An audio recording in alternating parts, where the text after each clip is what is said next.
Hola amigos de Educatronics, hoy vamos a entrar a la parte de cálculos en soluciones. Recuerda que los diferentes preparados que tú conoces se miden en base a cierta palabra que por ahí tú has escuchado o que muchas veces utilizas. Está muy concentrado o está en baja concentración. A veces cuando por ahí te han servido de repente un coctelito, has dicho, wow, está muy fuerte. ¡Wow! Está muy concentrado, le han echado mucho pisco, se siente el alcohol en la bebida. Y justamente eso lo tenemos que valorar, eso lo tenemos que medir. Esto es, tenemos que calcular cuánta presencia de soluto hay en toda la solución. Y las empresas pues que venden bebidas alcohólicas lo hacen muy bien, tal como la cerveza que indica 5%, el vino 11.5%, el pisco 40%. ¿Cómo sacan ello? Entonces el día de hoy te voy a explicar cómo determinar ese valor de concentración en una solución. Acompáñame con la clase del día de hoy.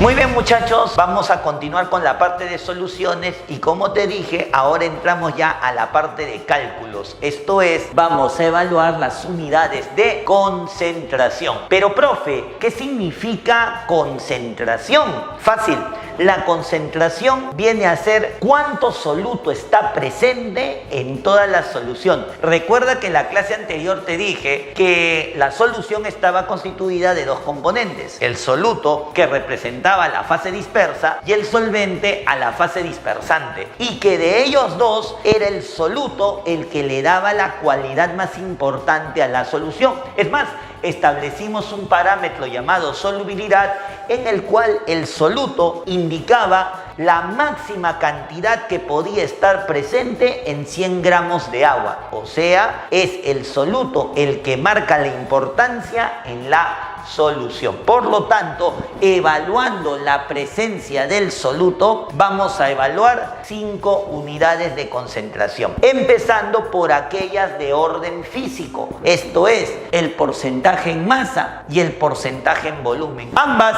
lo que van a relacionar es la presencia del soluto respecto a la solución, la presencia del soluto respecto a la solución, pero multiplicado por el 100%, porque lo estamos obteniendo en porcentaje. Diferencias: cuando hablamos de porcentaje en masa, hablamos de la masa del soluto respecto a la masa de la solución, la masa de la parte respecto al todo. La parte más importante soluto, el todo la solución, multiplicado por el 100%. Mientras que el porcentaje en volumen evalúa casi lo mismo, solo que en volúmenes. Volumen del soluto respecto al volumen de la solución y multiplicado por el 100%. Cabe recordar que para ambos casos la solución se forma juntando al soluto con el solvente. Esto es, la masa de la solución vendría a ser la masa del soluto con la masa del solvente, y el volumen de la solución, el volumen del soluto con el volumen del solvente. Entonces no te olvides, porcentaje en masa y porcentaje en volumen, relación de masas o de volúmenes del soluto respecto al todo que es la solución y multiplicado por el 100%. Ambas, no te olvides, unidades de carácter físico. Ahora, con respecto a las unidades de carácter químico, tenemos la molaridad, una de las unidades que prácticamente van a vivir contigo en lo que resta del curso de química. La molaridad, que se expresa en m de molar, viene a ser simplemente la relación que existe entre el número de moles del soluto con el volumen de la solución evaluado en litros. Eso es lo que define a la molaridad. Relación entre el número de moles del soluto, obviamente las moles evaluadas en mol, y el volumen de la solución evaluado en litros. Ahora bien, a esta relación le llamamos molaridad, pero tú tienes que recordar que a veces el número de moles no te lo suelen dar. molar. Por ahí muchas veces trabajamos con masa y tienes que recordar que el número de moles se relaciona con la masa, con la relación masa sobre masa molar. Entonces, si yo tomo en cuenta que el número de moles es masa sobre masa molar, el número de moles del soluto sería la masa del soluto entre la masa molar del soluto. Haciendo esos cambios, la molaridad quedaría como masa del soluto respecto al producto de la masa molar por el volumen de la solución, donde la masa del soluto, tú sabes muy bien acá en química, la masa la evaluamos en gramos. Pero si hacemos otros ajustes empleando el criterio del porcentaje en masa y el criterio de densidad, establecemos que la molaridad es 10 veces el valor del porcentaje en masa multiplicado por la densidad de la solución y todo dividido entre la masa molar del soluto. Esta expresión, creo que te das cuenta, te va a permitir hallar la molaridad cuando los datos vayan por el porcentaje en masa o vayan por la densidad de la solución. Esta expresión te servirá cuando los datos vayan enfocados en masa y obviamente la primera cuando los datos vayan enfocados a moles. Entonces, para la molaridad tenemos tres variantes: moles de soluto entre volumen de la solución cuando el problema me mencione a moles, masa del soluto sobre el producto de masa molar por el volumen de la solución cuando la masa del soluto me la mencionen o me pidan en gramos, y cuando tengo el porcentaje en masa y la densidad de la solución, estableceré que la molaridad es 10 por el valor del porcentaje en masa por la densidad de la solución respecto a la masa molar del soluto. Conocida la molaridad, podemos pasar a la normalidad. Muy bien, muchachos, como te dije, ahora vamos a evaluar a la normalidad ya habiendo conocido a la molaridad. Y la normalidad también tiene su unidad con la cual lo vamos a reconocer, que es n de normal. Así como la molaridad era m de molar, ahora la normalidad es n de normal. ¿Cómo definimos a la normalidad? Bueno, es la relación del número de equivalentes gramos del soluto evaluado en equivalentes gramos respecto al volumen de la solución expresado en litros. Número de equivalentes gramos del soluto respecto al volumen de la solución evaluado en litros. A esa relación la llamamos normalidad y se le mide en normal.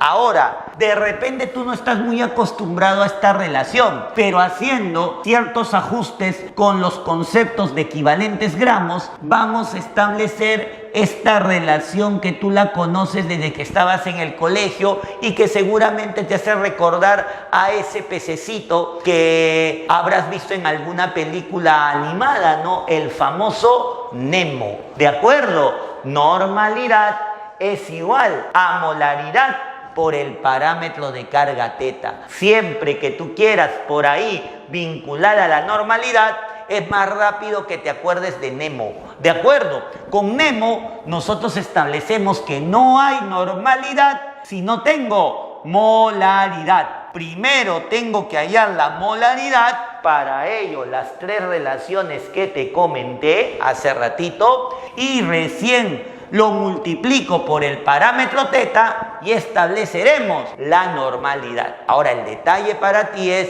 ¿y cómo saco el valor de teta? Entonces, el valor de teta va a depender básicamente, recuerda, básicamente de estos esquemas que identifican a un ácido, a una base y a una sal. ¿Por qué te digo básicamente? Porque cuando veamos el tema de ácidos y bases ya muy pronto, ahí vamos a ver que hay otra forma de reconocerlos. Entonces, generalmente, tradicionalmente, esta es la forma de reconocer a un ácido, a una base y a una sal. Chico, un ácido por lo general inicia con hidrógenos, por lo tanto el parámetro teta vendría a ser el número de hidrógenos, tal como vemos en este ejemplito de acá. Yo tengo acá el H2SO4, no te voy a decir cómo se llama, tú ya debes saber, pero si te lo digo te estaría soplando qué tipo de compuesto es. Vamos a deducir H2SO4. Profe,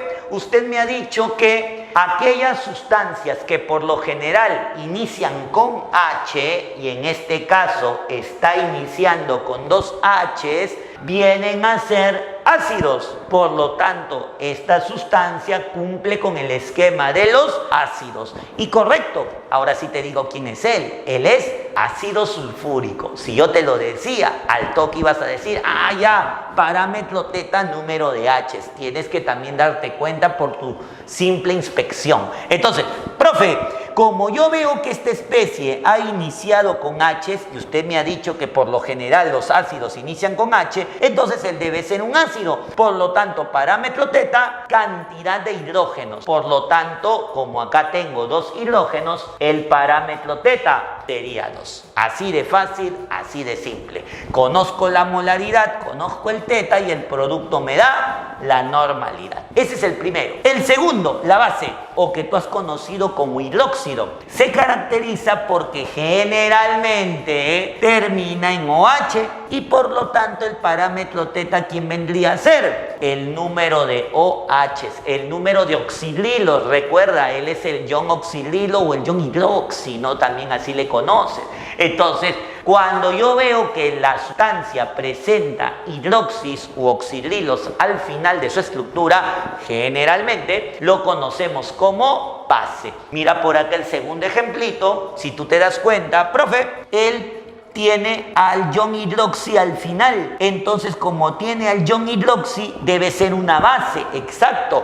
Hidróxido de aluminio. Las bases también se llaman hidróxido. Entonces, ¿cuántos iones hidroxi veo? 3, profesor. Por lo tanto, parámetro teta sería 3. Simplemente indicamos la cantidad de iones OH, de iones hidroxi. Y las sales están constituidas por un catión y un anión. El catión por lo general,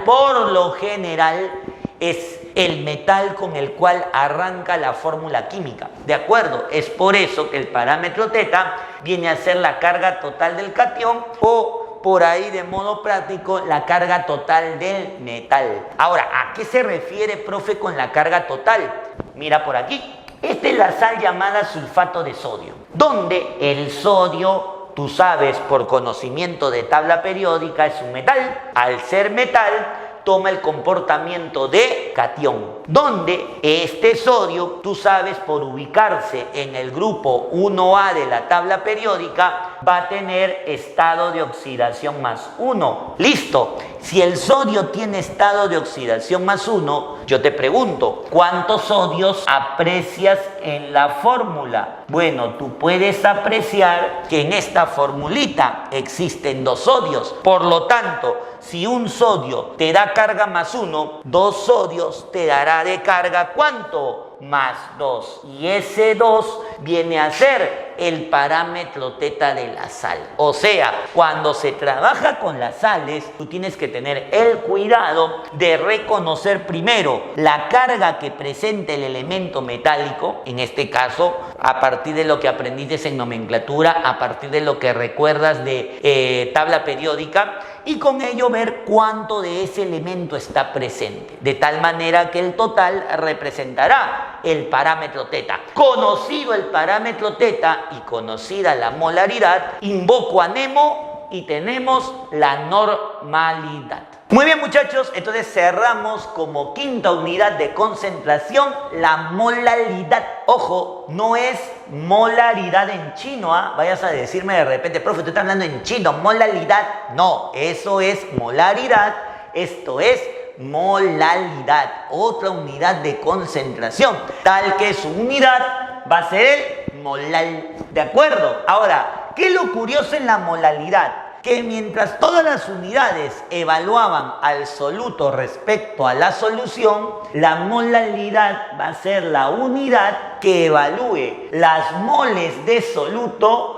entre la masa del solvente, no de la solución. Todas las demás se evaluaban respecto a la solución. La molaridad evalúa respecto a la masa del solvente. Y lo curioso también es que la masa del solvente debe expresarse en kilogramos. Mucho cuidado con la molaridad. Nosotros estamos acostumbrados a hablar de masa en gramos, pero en la molaridad, 1 es la masa del solvente y 2, la masa debe expresarse en kilogramos. ¿Estamos de acuerdo? Entonces, molaridad, moles del soluto entre la masa del solvente. Entonces, con esas 5 unidades vamos a empezar a ver algunas aplicaciones y en el próximo video ya arrasaremos con todos los diferentes tipos de problemas, ya enfocando a las unidades de concentración, para lo cual te invito a que revises mis 2 videos anteriores sobre sistemas dispersos, sobre soluciones y este tercero de unidades de concentración, porque ahí ya arrasamos con todo lo que son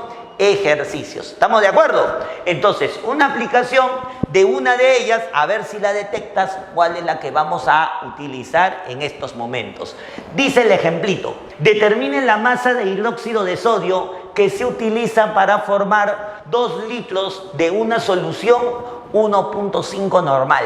Dato: masa atómica del sodio 23. Entonces, como puedes apreciar en el texto, están pidiéndote la masa del compuesto hidróxido de sodio, todo compuesto que nosotros vamos a utilizar para preparar una solución. Recuerda que lo denominamos soluto, porque el solvente nosotros usamos como solvente universal al agua. ¿Estamos de acuerdo? Entonces acá el soluto vendría a ser el hidróxido de sodio. Y profe, por lo que veo, está obteniéndose una unidad de concentración expresada en normal. Eso quiere decir, muchacho, que vas a tener que usar la normalidad. Y yo te dije que cada vez que tengas que usar la normalidad, invoques a tu pececito, vas a invocar a Nemo. ¿Estamos de acuerdo? Entonces, con ello planteamos primero los datos del problema y pasamos a invocar a Nemo. Chicos, nos piden la masa de hidróxido de sodio. Entonces, vamos a ver qué masa de hidróxido de sodio habrá. La denotamos como X. Tenemos como dato que el volumen de la solución es de 2 litros. ¿De acuerdo, muchacho? Recuerda siempre el volumen evaluado en litros y la normalidad nos da como referencia el problema 1,5 normal. ¿Estamos de acuerdo? Entonces, ¿qué hemos dicho? Que donde hay normalidad, ¿invocamos a quién? Invocamos a Nemo. Entonces, traemos por aquí a Nemo. Normalidad es igual a molaridad por el parámetro de carga teta. La normalidad la tenemos de dato 1,5.